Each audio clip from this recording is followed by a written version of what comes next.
To the other top story for us this morning, an emotional reunion there in the Pas with a massive evacuation operation going on in northern Manitoba. A number of wildfires continue to burn out of control. People in the remote community of Pakatawaga began being airlifted out on Saturday, and that military-led operation is expected to continue until everyone is safe and out of the path of those flames. It was very hard, and there's lots of smoke. You couldn't even go out, and staying inside was worse. And I don't know, it was scary, especially at night. That's Serena Moore, and she's among the citizens of Pakatawagan who got out on one of the Chinook flights. She says she's happy to be safe, but she's still worried about the people in the community who remain behind. Some were still deciding whether they would leave at all.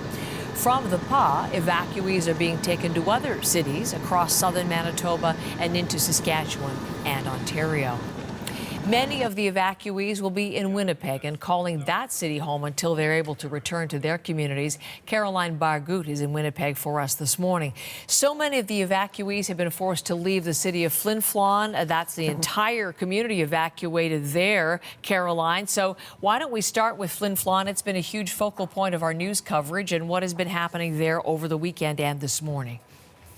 Yeah, Heather, about 5,000 people live in Flin Flon. They were all told to evacuate last week. And then on Friday, the mayor and other town officials had stayed behind with emergency crews. They were told that they had to leave also because the winds had shifted and the fire was heading towards Flin Flon. And it was about 400 meters from the perimeter. We have good news today. We're hearing that Flin Flon so far has been spared. No structures have been destroyed, and it looks like firefighters have been able to keep the fire at bay. It has not breached the perimeter. George Fontaine is the mayor. He says this is a fluid situation. Take a listen. Oh, I've been expecting to hear that, catastrophic news. And so the fact that I've not heard that is really made me feel a whole lot better. But it's still, they're still in the same situation. It's a time bomb. And I'm hoping that it goes in a positive direction and we continue to do what we do. All efforts have been made to be able to make that happen. There are actually 25 active wildfires in Manitoba right now, and some of them are burning out of control. Of course, firefighters are doing what they can. Temperatures are supposed to ease up today. This weekend, temperatures were in the 30s. It was very windy. Today in Winnipeg, a high of 22. Across the province, the highs around the 20s, and we are expecting some rain, but we don't know if it'll be enough to make much of a difference. Caroline, we're going to go back to pictures we've been looking at, the Chinooks coming in, Canadian Armed Forces coming in to get people out of remote First Nations in Manitoba. How has that gone? Well, that's right. The Canadian Armed Forces have been in Manitoba for the last several days trying to get people out of two First Nations. People from Pimicikamak First Nation drove for about an hour and 15 minutes to get to Norway House, and that is where the Hercules aircraft are flying people out and bringing them here to Winnipeg.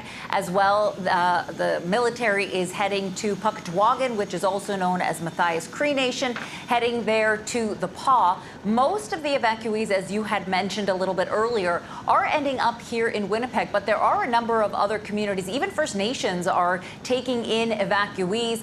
Over the weekend, the First Nations leadership was calling on the Premier and the province, as well as the feds, to see if they could maybe have some hotels open up, because all of the hotels are booked. So they were asking for some hotels to open up because it's very difficult to live in an evacuation center. It's a very open space, a bunch of cots, lots of children, people are crying.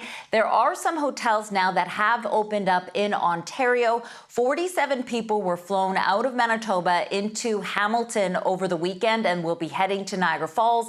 We're told another 119 people were also flown into southern Ontario yesterday and will be placed in hotels as well. Thank you, Caroline, for that very latest. Caroline Bargut from Winnipeg.